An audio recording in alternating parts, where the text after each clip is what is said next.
welcome back to another episode of Bits and Boards. I'm your host, Jacob Gonzalez. Today we have a very special guest. He is coming all the way from Lake George and is starting his own gaming expo, and he's also a game developer himself. Please welcome Chris Spawn. How we doing, man? Good, yourself? I'm doing wonderful. Thank you so much for being a part of the show today. I'm really excited to talk about yourself and the Lake George Games Expo. So let's jump right into the episode, man. So how did you first get into gaming or game development? So my first video games were when I was 5. My parents gifted me a Nintendo Entertainment System. Ooh, okay. For Christmas, and I fell in love with it. Mm-hmm. And for many Christmases after, I've asked for subsequent systems.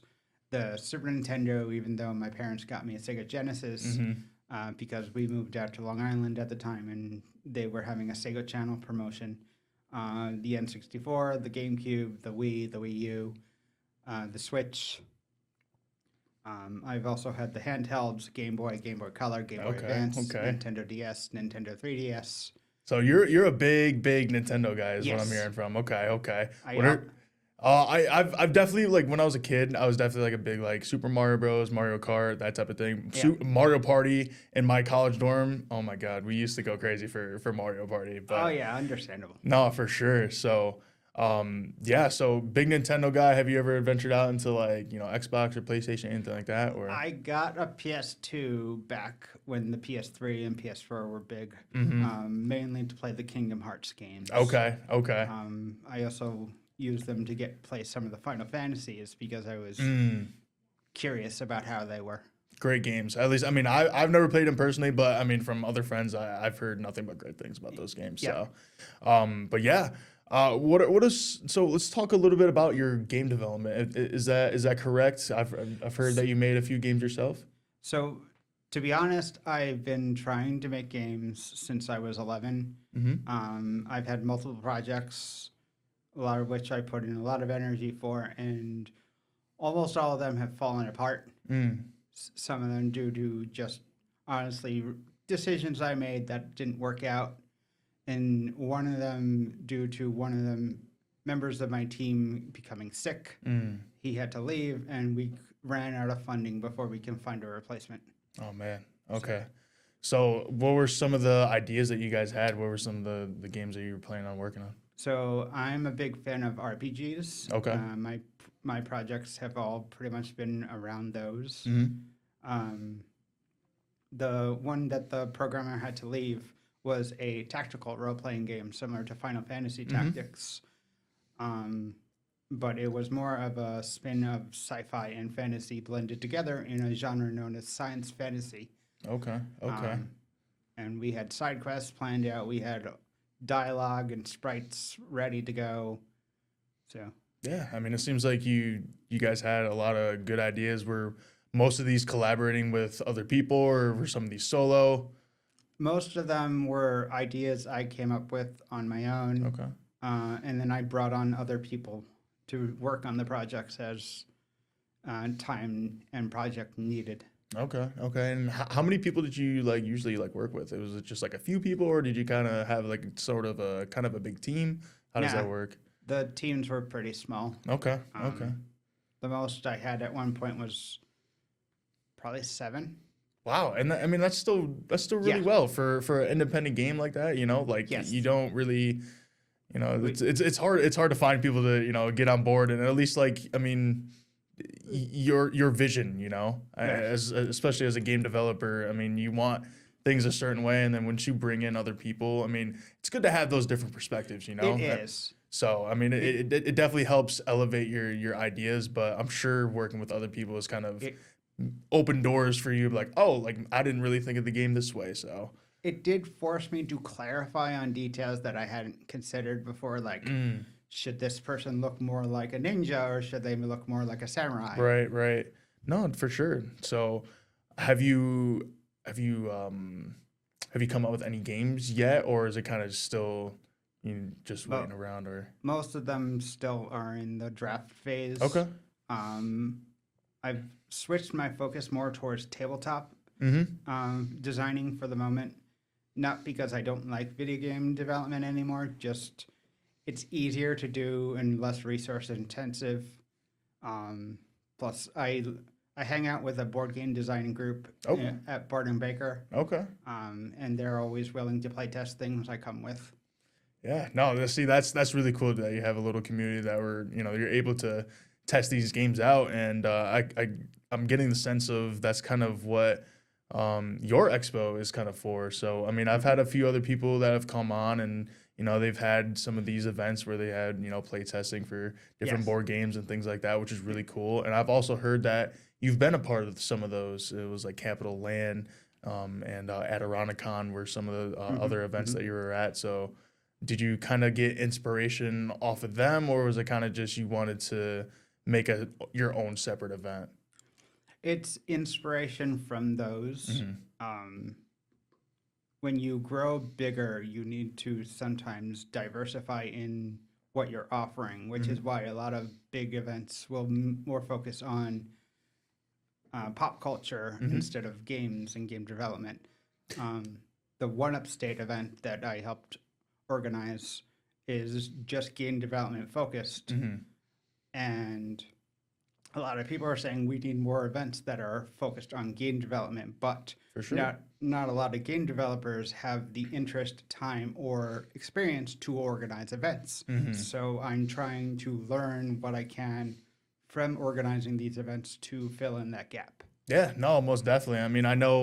I mean, independent, game developers, it's hard to find the resources and find the people to really, put your idea into, into reality. So, little events like these, it really helps these people because, they get real quick responses, real quick reviews on their games. It kind of gives them the idea. I'm like, okay, so maybe this one way of I had work in the game, it wasn't going to work out, and maybe that is going to work out, or vice versa. Maybe you'll get some feedback, and you're like, I really don't think that's gonna work out because that happens sometimes. So you also get different types of data from the general public than you would getting the same round of play testers you always put it through. yeah, no, definitely. The perspective it helps out a lot. Yes. I mean, like we said before, you get all these different ideas from other people, and it kind of just shows you, maybe I wasn't thinking the right way on a certain idea. So Yeah. definitely those events are really cool. They're really awesome. They definitely help out these independent game developers, and kind of going off of that a little bit. I mean, you yourself, I mean, we kind of talked about it already. The pros and cons of being a game developer. You want to just talk to me briefly about some of the pros and cons that you faced along your journey as a game developer. So when I started getting interested in game development, there wasn't anything available. Like if you wanted to get a development kit, you had to pay thousands, maybe even tens of thousands of dollars. Wow. Yeah.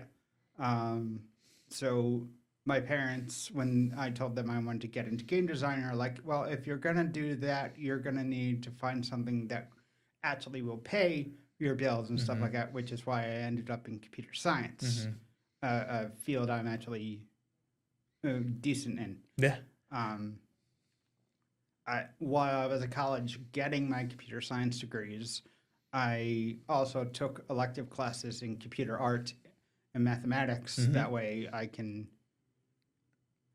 be of more interest to game development companies when I got hired. And then instead of joining the workforce right away, I went to what's known as SUNY Poly. Beforehand, it was SUNY IT. Yeah. I went to SUNY IT to get my master's in computer science. And while there, I started a game development club. Okay. Which eventually, I don't know if it's directly responsible or indirectly, but now they have a game development major and multiple faculty members who are teaching classes on that. That's so cool, man. Yeah. I mean, you started your own movement right there. I mean, you really, Yeah. I don't know for sure if it was directly because of me or if it happened to be in the background and I just happened to tap on it at the right time. Hey, me personally, I would run with that story. I Yeah, would be yeah. like, I'm the front runner of this entire program. But no, that's Yeah, really yeah. that's really cool. You know, I mean, you kind of you created your own your Yep. footprint in the college, and that's really cool to Yes. hear. Uh, Um, but let's talk a little bit about Sure. the expo. How did this idea of the gaming expo come about first? so after One Up State was successful last year, it caught the interest of Morgan, who has been in contact with you through email and stuff like that. And she came to us saying she wants to organize events related to games, but she has she doesn't have much experience or know-how for the thing. So I offer my services, and we got to talking, and eventually took her ideas, refined them into what's now the winter event and the summer event. Okay. The winter event is small scale, is focused on Lake George's residents, brings people from outside to advertise what the gaming industry can offer. Yeah. We also are bringing on board Tech Valley Game Space from Troy, the Adirondack, the people who organize Adirondack-Con, the tabletop gaming convention that's held out of Hudson Falls, and various other local developers to help show the Lake George residents what we're interested in and what we have to offer. Yeah. The point of the winter event is also to advertise the summer event, For sure. which is going to be a lot larger, and it's going to be focused more on Lake George's tourist season, which is in full swing in July. Yeah. No, for sure. And we're going to be a lot bigger. We're going to go from eight exhibitors to about 20. Wow. Okay. Tabletop testing area, cosplaying, and various other things you would expect to find in a gaming related convention. No, for sure. I mean, that's such a huge jump from 8 to 20 in the winter, and it's honestly really smart. I mean, you guys have really like marketed this way in a very very smart way, because you guys are thinking about, okay, so it's tourist season, there's gonna be more people, we want to have a bigger event. Yep. And that's really cool. So From what Morgan has told me, that people have actually stopped in the village of Lake George's office saying there's nothing to do here. wow, okay. So when she came to me saying, "Hey, can we organize something?" and I'm like, "Yeah." I mean, most definitely. I mean, I'd be charged up too. I mean, if someone was like, "Oh, there's nothing going on here," well, let's make something happen. Let's get the community together, and let's make something work. Yeah. You know, that's kind of leading to my other question. I mean, why did you decide Lake George to be the spot for this compared to Because other places in New York? she was asking for Lake George. Oh, okay. Like I didn't agree to it right away. I went up there and checked out some of the facilities to make sure this looked suitable to me, but it looked really well from what I was seeing. Like it's designed for conventions and stuff like that. Okay. Was there any other spots that you were thinking of maybe having this event compared to Lake George, or? Maybe some of the places that Adirondack-Con has been held. Okay, yeah. Because they're located in Glens Falls, right? They moved to Hudson Falls. Okay, yes, yeah, that's what it was. Because Yep. yep.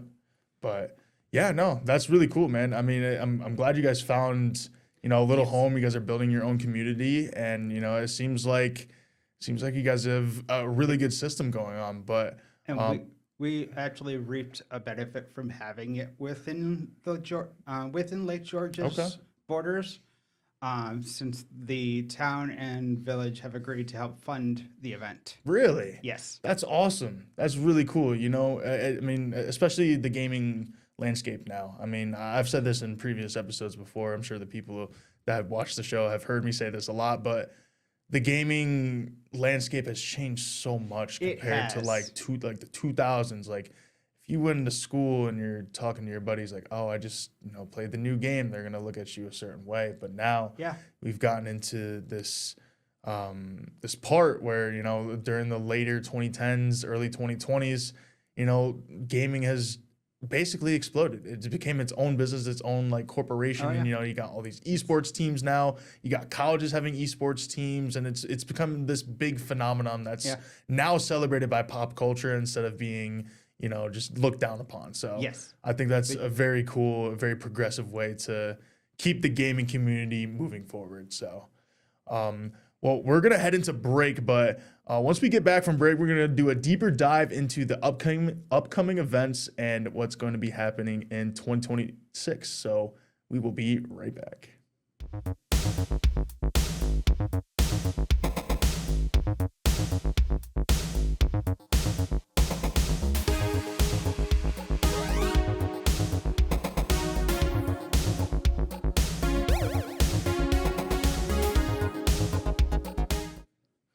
Welcome back to our episode of Bits and Boards. So let's get a deeper dive into the Winter Expo. I know it's the smaller event of the two, but I do want to give it some love. So you could kind of just talk to me about this year's Winter Expo. What are some of the things that people should be looking forward to?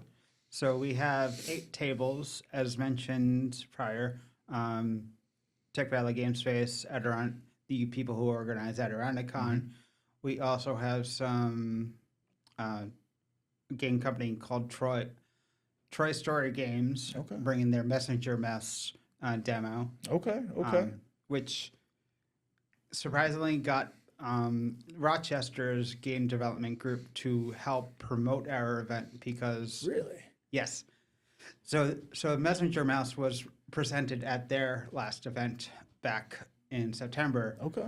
and when we said we are going to be having them have TriStar Games at our event, they rebroadcasted our event, our announcement, on Blue Sky, the main Wow. social media service we're using. Okay. And they're saying, go check out this new event.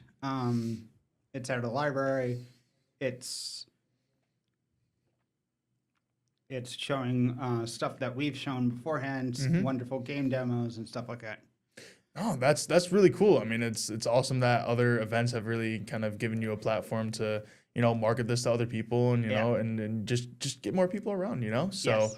I mean, you said that there's only like 8 different tables that you can, test games and things like Yeah. that. But what are some of the other things that are going on in the event? So one of the other people coming up is known as Angry Hammer Games. Okay.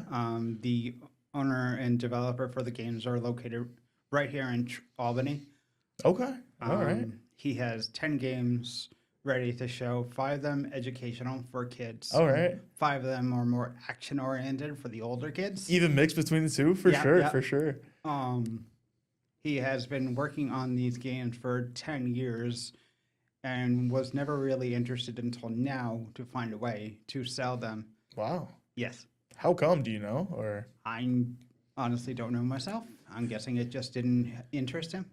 I mean, it's just surprising to me. I mean, you've worked so long on these games, and you never really wanted to showcase that. But Yeah. I mean, I'm glad now that he has that platform and has the confidence to be like, you know what, like let's test these out and see what happens. So that's really cool. So compared to the Winter Expo, what's going to be different with the Summer Expo? I know it's a bigger event. There's more things going on. Kind of just walk me through that event. So this winter event is being held at a library, which if you've ever been to a small town's library, it's kind of on the small side. Yep. No. Yeah. I don't mean to live make in a fun small. of them. Yeah, Yeah. No. I live in a small town myself, and we work with what we got. So. Yeah. So the bigger event is more at a hotel that's designed for holding conventions. Okay. On top of the 20 exhibitors, there's also, as mentioned, there's the playtesting area for tabletop designers.